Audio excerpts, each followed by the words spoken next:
సంవత్సరాల తరబడి ఎన్ని మందులు వాడినా మీ మోకాల నొప్పులు తగ్గట్లేదా? ప్రాణ పెయిన్ క్లినిక్ లో అత్యాధునిక చికిత్స. వెల్కమ్ టు సుమంటివి. నేను మీ సుమంటివి నాగ్. జనరల్గా రియల్ ఎస్టేట్లో రాణించాలి అనుకునేటువంటి ప్రతి ఏజెంట్కి తెలియకుండానే చిన్న చిన్న నష్టాలను పెద్దగా చూస్తూ ఉంటారు. దానివల్ల ఎక్స్పెక్టేషన్స్కి తగ్గట్టు ఏ విధంగా అయితే ఏజెంట్గా మేము లైఫ్ని లీడ్ చేయాలనుకుంటూ ఉంటాము, సో మాకు తగ్గిన విధంగా ఎటువంటి బెనిఫిట్స్ రావట్లేదు, దానికి కూడా చట్టబద్ధత లేదని చెప్పేసి ఫీల్ అవుతూ ఉంటారు. సో అటువంటి వాళ్ళందరికీ కూడా టీఆర్ఎఫ్ హీరోస్ మీ ముందు ఉంది, తెలంగాణ రియల్టర్ ఫోరం. సో అందులో భాగంగానే ఈరోజు మనతో పాటు భవనం శ్రీనివాస్ రెడ్డి గారు ఉన్నారు. వారిని అడిగి టీఆర్ఎఫ్ ఎటువంటి యాక్టివిటీస్ చేస్తుంది, దాని లక్ష్యాలు ఏంటి, అండ్ ఒక ఏజెంట్కి ఏ విధంగా ఉపయోగపడుతుంది అనేటువంటిది వారి మాటలు తెలుసుకుందాం. నమస్తే అండి. నమస్తే. నమస్తే సార్. సార్, జనరల్గా టీఆర్ఎఫ్ దీని ప్రత్యేకత ఏంటి, ఎలాంటి లక్ష్యాలతోటి ముందుకెళ్తుంది? ఇవాళ ప్రతి ఏజెంట్ ఏంటంటే కష్టపడి ఒక్కొక్క లీడ్ క్లోజ్ చేసి దాని తర్వాత అరే పర్లేదు బాగానే వచ్చింది అనుకునేటువంటి సందర్భంలోనే కూడా చాలా నష్టాలను కూడా చవి చూస్తూ ఉన్నటువంటి పరిస్థితి చూస్తూ ఉన్నాం. ఇక ఇవాళ రియల్ ఎస్టేట్ ఏ విధంగా ఉందో ప్రత్యేకించి నేను చెప్పాల్సినటువంటి అవసరం లేదు. మార్కెట్ ఏ విధంగా ఉందో మీకే తెలుసు. ఈ సందర్భంలో కూడా నష్టాలను ఇంకా చూస్తున్నటువంటి సందర్భాలు కూడా చాలా ఉన్నాయి. సో టీఆర్ఎఫ్ వాళ్ళకి ఏ విధంగా నిలబడుతుంది? తెలంగాణ రియల్టర్స్ ఫోరం అనేది మేము గత సంవత్సరంలోనే 2023 అక్టోబర్లో మొదలుపెట్టామండి. అది మాది రిజిస్టర్డ్ అసోసియేషన్. అంటే రియల్ ఎస్టేట్ ఏజెంట్స్ కోసమే స్థాపించిన ఒక యూనిక్ ఆర్గనైజేషన్. యూనిక్ అని ఎందుకుంటున్నానంటే చాలా అసోసియేషన్లు ఉంటాయి చాలా సెక్టార్స్లో. ఇప్పుడు ఆటో వాళ్ళకి కానివ్వండి, క్యాబ్ డ్రైవర్స్ కానివ్వండి, లేకుంటే ఎంప్లాయీస్ కానివ్వండి, ఇలా రకరకాల అసోసియేషన్లు ఉంటాయి. ఆ అసోసియేషన్స్ అన్నీ కూడా వాళ్ళ సొంత లాభాలు మేబీ ఉండొచ్చు, అందరికి ఉండకూడదని ఏం లేదు. మా తెలంగాణ రియల్టర్స్ ఫోరంలో మాలో ఒక్కరికి ₹1 రాదండి. ఫస్ట్ ఆఫ్ ఆల్ మేమంతా మా వాల్యుబుల్ టైంని స్పెండ్ చేసి మా తోటి రియల్టర్స్ అందరికీ సర్వీస్ చేద్దామనే ఉద్దేశంతోనే ఇది మొదలుపెట్టాం. మేము ఎందుకు సర్వీస్ చేయాలని అనుకుంటున్నానంటే, నేను కూడా బిగినింగ్లో వచ్చినప్పుడు చాలా కష్టాలు పడ్డాను. ఇన్ఫ్యాక్ట్ నేను బస్సుకి ఎక్కడానికి టికెట్ కొనుక్కునే టైంలో కూడా అంత కష్టాలు పడి నేను ఇప్పుడు ఈ రియల్ ఎస్టేట్ ద్వారా ఈ స్థాయికి ఉన్నాను. కానీ ఆ టైంలో నేను ఎన్ని కష్టాలు పడ్డాను, ఏ విధంగా పడ్డానో నాకు మాత్రమే తెలుసు. ఎందుకంటే రియల్ ఎస్టేట్లో చాలామంది కస్టమర్స్ కావచ్చు, కొంతమంది ఏజెంట్లు కావచ్చు, ఒకరినొకరు మోసం చేసుకోవడం అనేది ఉంది. అది అప్పటికైతే ఉంది, ఇప్పటికీ ఉంది. మరి భవిష్యత్తులో ఉండకూడదనే ఉద్దేశంతో మేము అసోసియేషన్ని స్టార్ట్ చేసాం, తెలంగాణ రియల్టర్స్ ఫోరం పేరు మీద. సో ఈ అసోసియేషన్ ప్రత్యేకతలు ఏంటంటే అన్ఆర్గనైజ్డ్గా ఉంది ఇప్పటివరకు రియల్ ఎస్టేట్ ఏజెంట్ సెక్టార్ అనేది. దీన్ని ఒక ఆర్గనైజ్డ్ సెక్టార్లో తీసుకెళ్ళాలి. ఆర్గనైజ్డ్ అంటే ఒక సిస్టమేటిక్గా ఒక రియల్ ఎస్టేట్ ఏజెంట్ ఏం చేయాలి, తన రోల్స్ అండ్ రెస్పాన్సిబిలిటీస్ ఏంటి, ఒక ఏజెంట్గా తను ఎటువంటి బాధ్యత నిర్వహించాలి కస్టమర్ తోటి, అట్ ది సేమ్ టైం తోటి రియల్టర్స్ తోటి. సో ఇవి చాలా ఇంపార్టెంట్. వీటన్నిటికీ మా దగ్గర కొన్ని గైడ్లైన్స్ ఉన్నాయి. మా అసోసియేషన్లో మెంబర్స్ అందరికీ కూడా ఆ గైడ్లైన్స్ సంబంధించి మేము ఎప్పటికప్పుడు ట్రైనింగ్ ఇస్తూ ఉంటాము. ఎలాంటి గైడ్లైన్స్ ఉంటాయి సార్? జనరల్గా మనం కస్టమర్ని కావచ్చు, ఏజెంట్ని కావచ్చు, ఫస్ట్ మోసం చేయకండి. మీరు ట్రాన్స్పరెంట్గా ఉండండి. మీరు అంటే మాకు కొన్ని ప్రాపర్టీస్ పోస్ట్ చేయడానికి కొన్ని వాట్సాప్ గ్రూప్స్ ఉంటాయి. ఆ ప్రాపర్టీ పోస్ట్ చేయడానికి ఆ వాట్సాప్ గ్రూప్లో కూడా మీరు ప్రాపర్టీ పోస్ట్ చేసేప్పుడు క్రిస్టల్ క్లియర్గా each and every information, buyer ఉంటే సపోజ్ అతని దగ్గర మీరు ప్రాపర్టీకి సంబంధించి పూర్తి ఇన్ఫర్మేషన్ తీసుకోండి. ఏదున్నా సరే, అంటే మేము దానికి సంబంధించి ఒక ఫార్మాట్స్ ఇస్తాం. కమర్షియల్ ప్రాపర్టీ అయితే కమర్షియల్, రెసిడెన్షియల్ అయితే రెసిడెన్షియల్, లేకుంటే అగ్రికల్చర్ ల్యాండ్ అయితే అగ్రికల్చర్, వాటికి సంబంధించి ప్రతి స్ట్రక్చర్ మా దగ్గర ఉంటుంది. ఒక ఫార్మాట్స్ ఉంటాయి. ఆ ఫార్మాట్స్ అనేది మా వాళ్ళకి ఇవ్వడం జరుగుతుంది. సో ప్రతి ఒక్కరు ఆ ఫార్మాట్ ప్రకారం ఆ ఇన్ఫర్మేషన్ గ్యాదర్ చేయాలి సెల్లర్ దగ్గర నుంచి. అదే ఫార్మాట్ని బయ్యర్కి పంపిస్తారు. అప్పుడు ఏమవుతుందంటే ఆ ఫార్మాట్లో దాదాపు 99% ఇన్ఫర్మేషన్ ఉంటుందండి. ఏదైతే అందులో లేదో అప్పుడు అది మిగతా సెల్లర్ని అడుగుతారు. ఆ ఫార్మాట్ ఇచ్చిన తర్వాత బయ్యర్కి వేరే డౌట్ రాకూడదు. ఈ ఇన్ఫర్మేషన్ కావాలి అనే డౌట్ రాదు, ఆ క్వశ్చన్ రేజ్ చేయలేక. దాదాపు అంత ఇన్ఫర్మేషన్ ఉంటుంది. ఎక్సెప్ట్ కొన్ని సిచ్యువేషన్స్లో కస్టమర్ని బట్టి లొకేషన్ షేర్ చేస్తాము, కొన్నిట్లో షేర్ చేయము. అంటే బాగా తెలిసిన వాళ్ళైతే లొకేషన్ షేర్ చేస్తాం. ఎందుకంటే నవేడేస్ మార్కెట్లో చాలామంది బయ్యర్స్ ఏం చేస్తున్నారంటే లొకేషన్ షేర్ చేస్తే డైరెక్ట్గా వెళ్ళిపోయి బైపాస్ చేసి వెళ్తున్నారు. అలాంటి వాటిని అవాయిడ్ చేయడం కోసం మా ఏజెంట్లందరికీ కొంచెం ట్రైనింగ్ ఇవ్వడం జరుగుతుంది. సో ఇలాంటి గైడ్లైన్స్లో ప్రాపర్టీ పోస్టింగ్స్ ఒకటి, బేసిక్ ఎథిక్స్ అనేవి చాలా ఇంపార్టెంట్. సో ఎథికల్గా ఎలా ఉండాలి, మన కస్టమర్తో ఎలా ఉండాలి, కస్టమర్ సెల్లర్ ఏ రేట్ చెప్పాడో బయ్యర్ అదే చెప్పాలి బయ్యర్కి. అదొకటి. అండ్ తోటి రియల్ ఎస్టేట్ ఏజెంట్స్ తోటి మన అసోసియేషన్ మెంబర్స్ తోటి ఎలా బిహేవ్ చేయాలి, ప్రాపర్టీ డీటెయిల్స్ అడిగారు అనుకోండి, గ్రూప్లో పోస్ట్ చేస్తారు కాబట్టి ఆ information as it is post చేయాల్సిందే. సైట్ విజిట్ స్కిప్ చేయకూడదు. ఇలాంటివి కొన్ని బేసిక్ ఎథిక్స్ కావచ్చు, గైడ్లైన్స్ కావచ్చు, ఇవన్నీ మేము ఎప్పటికప్పుడు మానిటర్ చేస్తూ వాళ్ళని సపోర్ట్ చేస్తూ ఉంటాం అనమాట. దానితో పాటు ఏజెంట్స్కి ఉపయోగాలు ఏంటంటే, first of all agents commissions. చాలామందికి రియల్ ఎస్టేట్ చేసినంత మాత్రాన అందరికీ కోట్లు వచ్చేవు. ఆ ఏజెంట్ ఎంతో కష్టపడి కొన్ని ఒక్కొక్క సైట్కి ఒక 20 సార్లు 30 సార్లు కూడా విజిట్లు అవసరం అవుతాయి. ఈ ఏజెంట్ దగ్గర డబ్బులు ఉన్నా లేకున్నా జర్నీ చేస్తూ, వెహికల్లో పెట్రోల్ పోసుకుంటూ, లేకుంటే ఆటో తీసుకొని, లేకుంటే ఇతనికి అందుబాటులో ఉన్న అవకాశాన్ని బట్టి అన్నిసార్లు కస్టమర్కి ప్రాపర్టీ చూపిస్తూ ఉంటారు. ఒక్కొక్కసారి కొన్ని ప్రాపర్టీస్కి ఒక 20 సార్లు 30 సార్లు విజిట్ అయిన తర్వాత కూడా ఆ కస్టమరు అంటే బయ్యరు సెల్లరు ఒకటైపోయి ఏజెంట్ని మోసం చేసే అవకాశాలు చాలా సందర్భాలు చాలా వస్తున్నాయి కూడా. సో అలాంటి వాటిని అవాయిడ్ చేయడం కోసం మేము ఒక MOE అనేది ప్రిపేర్ చేసాం. అంటే ప్రాపర్టీ విజిట్కి ముందే కస్టమర్ బయ్యర్ కావచ్చు, సెల్లర్ కావచ్చు, MOUలో సైన్ చేయాలి. అంటే మేము ఫలానా ప్రాపర్టీ విజిట్కి వెళ్తున్నాము, ఆ ప్రాపర్టీ మెన్షన్ చేస్తారు, ఈ ఏజెంట్ పేరు మెన్షన్ చేస్తారు, ఎంత కమిషన్ ఇస్తారో మెన్షన్ చేస్తారు. దాని మీద ఏజెంటు ప్లస్ కస్టమర్ అంటే బయ్యర్ కావచ్చు, సెల్లర్ కావచ్చు, బిల్డర్ కావచ్చు, whoever it is sign చేస్తారు. ఆ అగ్రిమెంట్ ప్రకారం ఆ డీల్ క్లోజ్ అయిందనుకోండి, MOE ప్రకారం ఆ కమిషన్ మెన్షన్ చేసిన కమిషన్ ఇచ్చేసేయాలి. అది కంపల్సరీ అనమాట. సో ఈ విధంగా కొన్ని జాగ్రత్తలు ప్రికాషన్స్ తీసుకొని మా అసోసియేషన్ మెంబర్స్ని మేము ముందుకు తీసుకెళ్తున్నాం సార్. కమిషన్ ఆన్ యావరేజ్ చూసుకుంటే పర్సంటేజ్ పక్కాగా ఇదే అని ఉంటుంది, మేము మారుతూ ఉంటుందని జనరల్గా మేమైతే అసోసియేషన్ నుంచి మేము 2% ఫిక్స్ చేసామండి. కాకపోతే సిచ్యువేషన్ బట్టి ఏజెంట్ క్లయింట్ని దీన్ని బట్టి 1% అయితే అది మ్యాండేట్. అది లెస్ దాన్ 1% అయితే మేము యాక్సెప్ట్ చేయం. అంటే మేము ఎందుకు యాక్సెప్ట్ చేయమన్నామంటే మన మార్కెట్ మనమే డిగ్రేడ్ చేసుకోకూడదు. మోరోవర్ మార్కెట్లో ఎక్కడైనా సరే 1% అనేది చాలా వెరీ కామన్. అది వాల్యూమ్ ఎంతనో ఉండనియండి, 1% అనేది చాలా కామన్. కాబట్టి 1% లీస్ట్ అది. బట్ జనరల్గా మేము సజెస్ట్ చేసేది మాత్రం 2% తీసుకోమని చెప్తున్నాం. ఎలా అంటే ఎలాంటి ప్రొటెక్షన్ ఉంటుంది? ఎందుకంటే వాళ్ళు మిమ్మల్ని నమ్మి మీ TRFలో జాయిన్ అవుతారు కొంతమంది. ఓకే బాగుంది కదా, గైడ్లైన్స్ కూడా బాగున్నాయి కదా అని చెప్పేసి జాయిన్ అవుతూ ఉంటారు. మీరు ఎలాంటి ప్రొటెక్షన్ ఇస్తారు వాళ్ళకి? అదే మేము ప్రొటెక్షన్ అంటే ఇప్పుడు కమిషన్ సంబంధించి MOU ఇస్తాము. అంటే అయినా కూడా ఏదైనా మోసం జరిగిందనుకోండి, మా పర్సనల్గా ఒక లీగల్ టీం ఉంటుంది, వాళ్ళ ద్వారా లీగల్ నోటీసులు ఇవ్వడము, లేకుంటే మాకు ఇంకో టీం ఉంటుంది, అంటే గ్రీవెన్స్ రిడ్రెసల్ టీం అని ఒకటి ఉంటుంది. ఓకే, గ్రీవెన్స్ రిడ్రెసల్ కమిటీ అనేది యాక్షన్లో దిగుతుంది. సో అవతల క్లయింట్స్ తోటి ఇన్వాల్వ్ అయిపోయి ప్రాబ్లం ఎక్కడ జరిగింది, ఫస్ట్ ఆఫ్ ఎందుకు ఇవ్వట్లేదు, దానికి లీగల్ సిస్టమ్ అటాచ్ అయి ఉంటుంది గ్రీవెన్స్ అడ్రసల్కి. గ్రీవెన్స్ అడ్రసల్ సెల్లో లీగల్ టీం కూడా ఇంక్లూడ్ అయి ఉంటారు. ఓకే, కాబట్టి ప్రాబ్లం ఎక్కడైంది, అసలు ఎందుకు ఇవ్వట్లేదు క్లయింట్, అతను ఏం చెప్తున్నాడు, రీజన్ ఏం చెప్తున్నాడు, ఇతను సర్వీస్ ఇవ్వలేదా. సో సర్వీస్ ఇవ్వలేదు అని చెప్పడానికి కూడా రైట్ ఉండదు. ఎందుకంటే ప్రతిదీ మన దగ్గర మన మెంబర్ దగ్గర ఎవిడెన్స్తో సహా ప్రతి సిస్టమ్ ఉంటుందన్నమాట.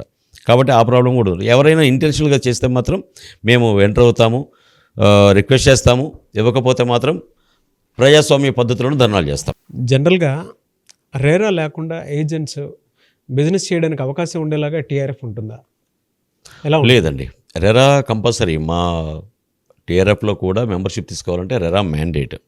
బట్ ఇనిషియల్గా లేదు అనుకోండి, అంటే దానికి రెరాకి ఏంటంటే ఒక 10,500 రూపీస్ 10,600 రూపీస్ అప్రాక్సిమేట్లీ గవర్నమెంట్కి ఫీజు కట్టాలి. రెరాకి కడితేనే రిజిస్ట్రేషన్ అనేది అవుతుంది.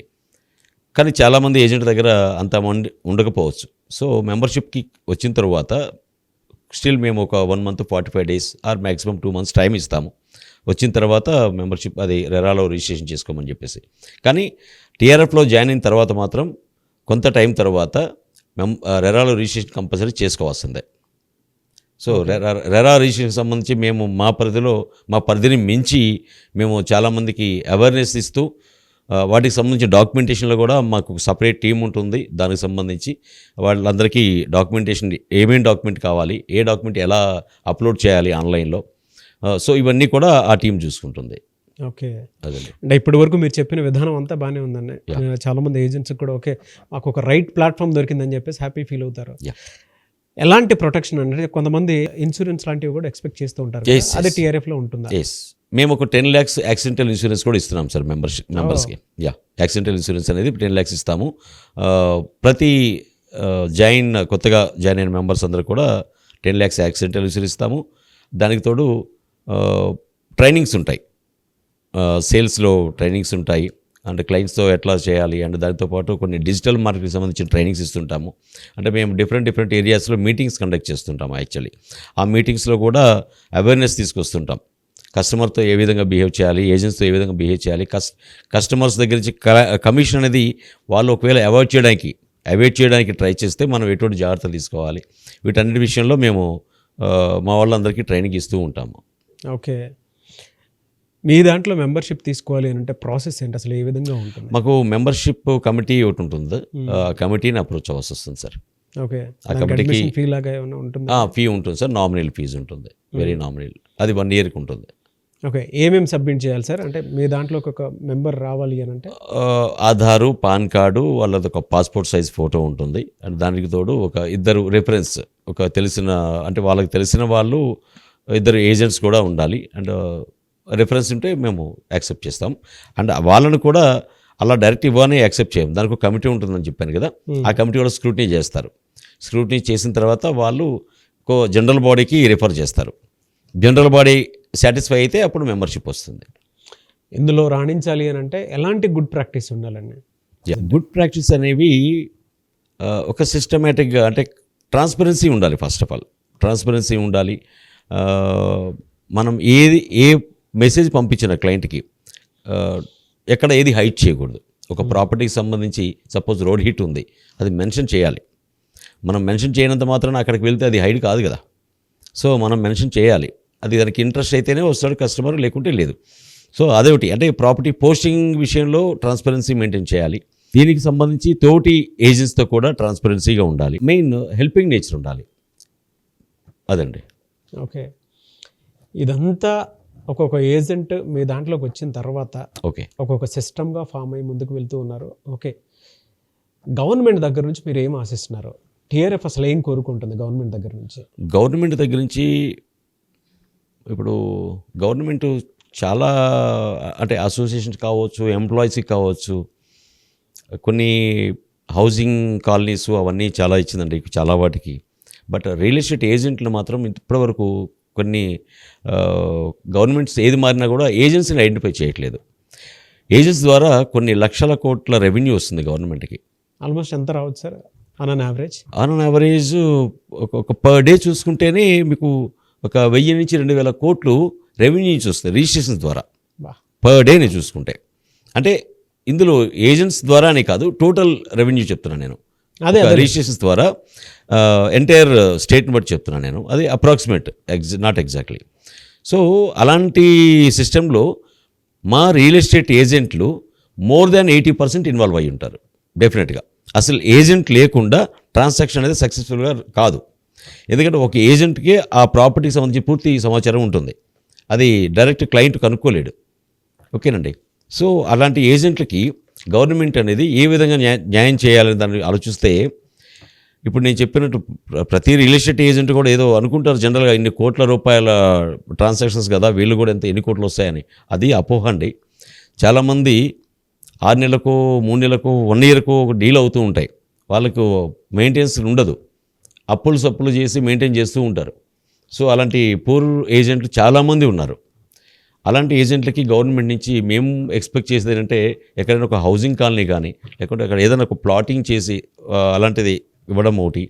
హెల్త్ కార్డ్స్, ముఖ్యంగా హెల్త్ కార్డ్స్ ఒకటి. అట్ ది సేమ్ టైం మేము మా జనరల్ బాడీ మేము డిస్కస్ చేసింది ఏంటంటే, ఎంతమంది రియల్ ఎస్టేట్ ఏజెంట్లు ఉన్నారో అందరినీ రెరా యాక్ట్లోకి, అంటే రియల్ ఎస్టేట్ రెగ్యులేటరీ అథారిటీ ఒకటి ఉంది కాబట్టి దాని పరిధిలోకి తీసుకొచ్చి అందరితోటి రెరా రిజిస్ట్రేషన్ చేయించేస్తే అప్పుడు అఫీషియల్ ట్రాన్సాక్షన్స్ ఎక్కువ అయిపోతాయి. అఫీషియల్ అంటే చాలామంది ఏజెంట్లు చేస్తుంటారు, అందరికీ రెరా ఉండదు.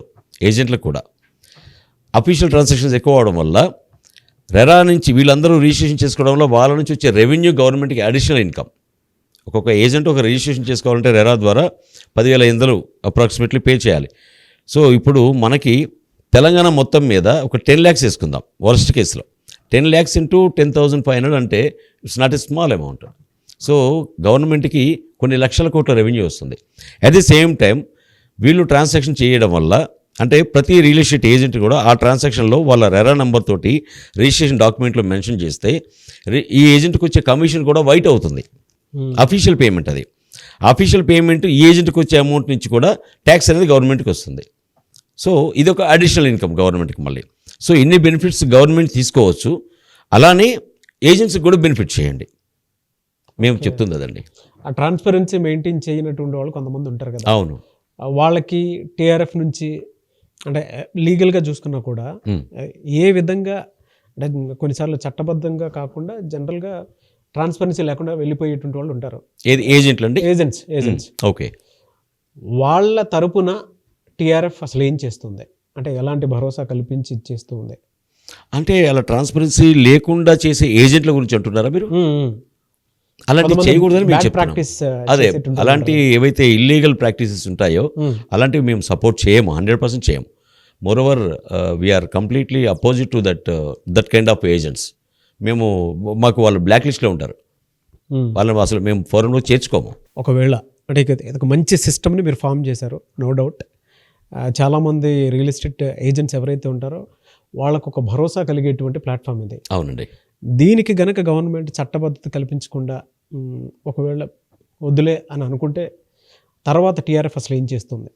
సార్ అంటే ఇప్పుడు మేము ఏదైతే ఎక్స్పెక్ట్ చేస్తున్నామో చాలా న్యాయమైనదండి. ఎందుకంటే ఇంతకుముందు మీరు చెప్పినట్టు ఏ గవర్నమెంట్ కూడా రియల్ ఎస్టేట్ ఏజెంట్లు పట్టించుకోవట్లేదు. ఒక డీల్ చేస్తే జనరల్గా కస్టమర్స్ ఏంటంటే మీకు ఎందుకు ఇవ్వాలి, ఎంత ఇవ్వాలి, ఇంతే ఇస్తాను, ఇలాంటి మాటలు వస్తున్నాయి. ఇది కరెక్ట్ కాదు. ఈ సిస్టమ్ చేంజ్ అవ్వాలంటే గవర్నమెంట్ రియల్ ఎస్టేట్ ఏజెంట్కి భరోసా ఇవ్వాలి. ఏ విధంగా ఇవ్వాలంటే ఒక యాక్ట్ తీసుకురావాలి. ప్రతి రియల్ ఎస్టేట్ ఏజెంట్, చిన్న ఎగ్జాంపుల్ చెప్తాను సార్. ఒక ఆటో ఉంది, మనం ఆటోలో వెళ్తున్నప్పుడు దానికి ఒక ఫిక్స్డ్ మీటర్ ఉంటుంది, ఆ మీటర్ ప్రకారమే ఇవ్వాలి. ఆ మీటర్ కంటే తక్కువ ఇస్తే ఆటో అతను ఒప్పుకోడు. మనం కూడా ఎంతైతే అంతే ఇస్తాం. అఫ్కోర్స్ బయట వేరే విధంగా జరుగుతుంది అనుకోండి, ఆటో కావచ్చు, క్యాబ్ కావచ్చు, వాట్ ఎవర్ ఇట్ ఈస్. అంటే ఆ సిస్టమ్ తీసుకొచ్చింది ఎవరు? గవర్నమెంటే తీసుకొచ్చింది. కాబట్టి దాన్ని అపోజ్ చేయలేరు ఎవరు, పబ్లిక్ కూడా. ఇది కూడా అలానే కావాలి. దీనికి కూడా గవర్నమెంట్ ఒక సిస్టమ్ తీసుకొచ్చి, ఒక రూల్ తీసుకొచ్చి, ఆ రూల్ని పాస్ చేపించి, ఈ what ever it is percentage అంటారు, అది 1% 2% అనేది గవర్నమెంట్ డిసైడ్ చేయమని, దానికి ఏం ప్రాబ్లం లేదు. కానీ దానికి చట్టబద్ధత తీసుకొచ్చి చేస్తే ఏజెంట్లకి చాలా భరోసా ఉంటుంది. ఇప్పుడు ఎవరైతే తీసుకొస్తారో, ఇప్పుడు సపోజ్ ఈ గవర్నమెంట్లో రేవంత్ రెడ్డి గారు తీసుకొస్తే, రేవంత్ రెడ్డి గారు రియల్ ఎస్టేట్ ఏజెంట్ల దృష్టిలో ఆయన దేవుడు అవుతాడు. ఎందుకంటే దేవుడే కాదు, రికార్డు. ఇంతవరకు ఏ గవర్నమెంటు ఏజెంట్ల దృష్టిలో ఇది చేయలేదు ఏజెంట్ విషయంలో. ఇప్పుడు సపోజ్ రేవంత్ రెడ్డి గారు ఈ పని చేస్తే కనుక రేవంత్ రెడ్డి గారు ఏజెంట్ల దృష్టిలో దేవుడు.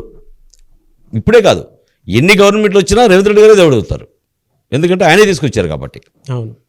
అయితే అదొకటే కాదు, ఈ పర్సంటేజ్ ఒకటి తీసుకొస్తే దానివల్ల ఇంకా అడ్వాంటేజ్ ఏంటంటే చాలామంది బయట అన్ఎంప్లాయిడ్ ఉన్నారు, ఏదో చిన్నవి అది ఇది చేసుకుంటూ. కానీ దీనివల్ల ఏమవుతుందంటే గవర్నమెంట్ భరోసా ఇచ్చింది కాబట్టి, కమిషన్ అనేది కన్ఫామ్గా వస్తుంది కాబట్టి రియల్ ఎస్టేట్లో చేరే వాళ్ళు చాలామంది యూత్ ఉంటారు అప్పుడు. అంటే దానివల్ల అన్ఎంప్లాయ్మెంట్ పోతుంది. సో మేము అడిగేది గవర్నమెంట్కి ప్లస్ పాయింట్ అవుతుంది, మా గురించి కాదు మేము అడుగుతుంది కూడా. దీనివల్ల గవర్నమెంట్కే బెనిఫిట్. ఒకవేళ అది కూడా గుర్తించకుండా మా కోరికలు కనుక పక్కన పెట్టేస్తే తప్పకుండా అతి త్వరలో తెలంగాణ రాష్ట్ర వ్యాప్తంగా ఒక మహాధరణ నిర్వహిస్తాం. ఎక్కడైతే సబ్ రిజిస్టర్స్ ఆఫీసెస్ ఉంటాయో తప్పకుండా వాటి స్తంభింపజేస్తాం. ఎందుకంటే మా కోరికలు, మాకు అవసరాలు, అట్ ది సేమ్ టైం గవర్నమెంట్కి కూడా చాలా మంచి ఉపయోగాలు ఇవి. దయచేసి నేను చెప్పేదంటే గవర్నమెంట్కి, ముఖ్యమంత్రి గారికి, రేవంత్ రెడ్డి గారికి దయచేసి అర్థం చేసుకోండి. మేము చెప్పిన కాన్సెప్ట్లో ఉన్న గవర్నమెంట్కి జరిగే ఉపయోగాలు, దానికి తోడు యూత్ ఉన్నారు, చాలామంది యూత్ ఈ రియల్ ఎస్టేట్లో వచ్చేస్తే అన్ఎంప్లాయ్మెంట్ పోతుంది. దాన్ని కూడా కొంచెం మీరు విశాల హృదయంతో అర్థం చేసుకుంటారని ఆశిస్తున్నాను. కొంతమంది ఏజెంట్ల వల్ల, బిల్డర్స్ వల్ల చాలామంది, అంటే జనరల్గా మనం చూస్తూ ఉన్నాం, హైడ్రా వల్ల నష్టపోతున్నటువంటి వాళ్ళు చాలామంది ఉన్నారు. అటువంటి వాళ్ళకి టీఆర్ఎఫ్ ఎటువంటి గైడ్లైన్స్ ఇచ్చే అవకాశం ఉంటుంది, ఎలాంటి సపోర్ట్ ఇచ్చే అవకాశం ఉంటుంది? ఏజెంట్ విషయంలో కానివ్వండి, బిల్డర్స్ విషయంలో కానివ్వండి, ఎలాంటి జాగ్రత్తలు తీసుకోవాలని చెప్తుంది? సార్, వాస్తవానికి హైడ్రా అనేది చాలా బాధాకరమైన విషయం. సరే, ఎవరికి ఏదైందనేది కాదు, కానీ దీనివల్ల నష్టపోయిన వాళ్ళ విషయంలో మాత్రం చాలా బాధ కలిగిస్తున్న విషయం. అయితే at the same time real estate ఏజెంట్లు ఎవరైనా సపోజ్ అది బఫర్ జోన్లో ఉందా లేకుంటే ఎఫ్టీఎల్ దీనిలో ఉందా అనేది దయచేసి మీరు వాటిని హైడ్ చేసి ఎవరికి చేయకండి.